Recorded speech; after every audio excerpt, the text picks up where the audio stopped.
Ada sebuah fenomena kesehatan yang saat ini menurut saya ada yang janggal menurut saya.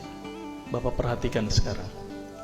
Dokter makin banyak, klinik makin banyak, rumah sakit apalagi.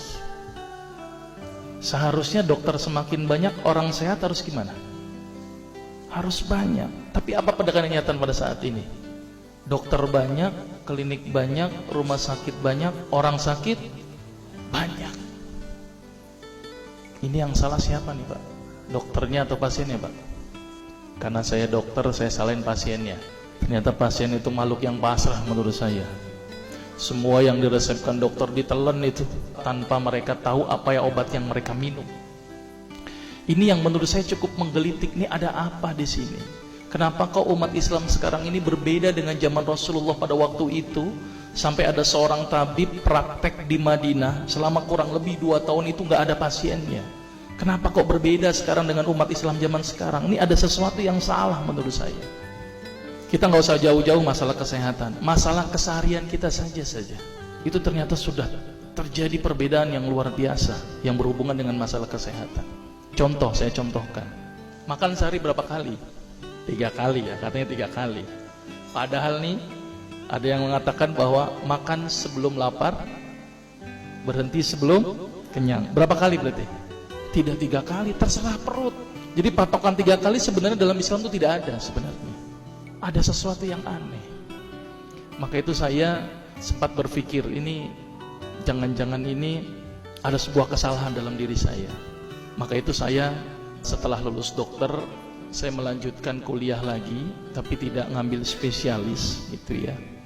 Jadi saya ngambil kuliah lagi jurusan tafsir hadis gitu ya. Ketika belajar hadis itu banyak sesuatu yang menurut saya luar biasa yang tidak pernah dikupas. Ya, ilmu kesehatan yang luar biasa tetapi tidak pernah dikupas. Nah, di situ saya bertemu dengan seorang ustadz. Kemudian ustadz itu bilang begini. Ini latar belakang saya kenapa saya belajar pengobatan Nabi. Ustadz itu bertanya kepada saya begini, "Dok, antum yakin gak sih dok kalau antum masuk surga?" Saya jawabnya pada waktu itu apa? "Yakin Ustadz, saya masuk surga karena Allah menurut prasangka hambanya." Tapi Ustadz itu bilangnya lain. "Kayaknya antum masuk neraka deh." Waduh. Dia memberikan data-datanya ke saya. Maka saya bersyukur kepada Ustadz tersebut ya. Dia ambil pada waktu itu, mohon maaf ya, saya menyebut merek, mohon maaf. Ya dok, Lovenox, obat yang dipakai untuk mengencerkan darah. Biasanya diberikan pada penderita penyakit jantung, stroke dan gangguan bekuan darah. Di situ tertuliskan kata apa? Porsin origin. Ada yang tahu porsin?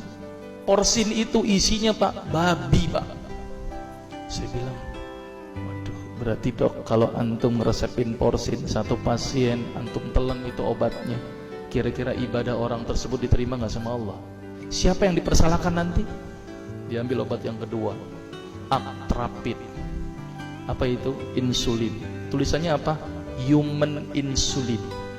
Jadi diambil dari manusia yang telah meninggal, diambil pankreasnya, insulinnya, yang menderita penyakit kanker pankreas, dibuatlah obat. Berarti dokter sudah menyuntikkan manusia ke dalam manusia. Diambil obat namanya analsik. Apa itu analsik? Obat untuk pusing. Ini di kalangan dokter sering resep ini. Isinya apa? Antalgin dan diazepam. Makanya kalau orang minum obat ini pasti ketagihan, saya yakin. Karena kenapa? Karena mengandung diazepam. Diazepam itu apa? Narkoba. Maka itu cara nyari uang paling gampang, kasih aja resepin analsik, pasti balik lagi dia. Karena kenapa? Narkobanya bikin kecanduan. Diazepam, fatwa ulama bagaimana? Haram. Diambil lagi obat batuk, kodein. Maka itu kita minum obat batuk langsung hilang batuknya karena kodein. Kodein ini ternyata derivat dari narkoba. Berarti dokter sudah ngeresepin narkoba. Diambil semua obat sirup di depan saya, lihat dok, ada nggak yang tidak mengandung alkohol? Semuanya mengandung alkohol. Sampai saya pikir, Masya Allah, berapa ribu pasien yang telah saya resepkan obat-obatan haram tersebut. Ini yang menjadi kegelisahan saya Pak. Terus kemudian saya melihat ada sesuatu yang salah. Kenapa? Karena agama Islam tidak dipelajari secara benar. Banyak umat Islam saat ini belajar akidah, belajar akhlak, belajar fikih. Tapi lihat, pernahkah umat Islam di sini belajar masalah kesehatan Islam? Sedikit sekali. Kajian-kajian tentang kedokteran Islam hampir tidak ada. Makanya tidak heran sekarang umat Islam yang notabene hebat menurut saya katanya, tapi ternyata banyak yang sakit karena dilupakan aspek ini.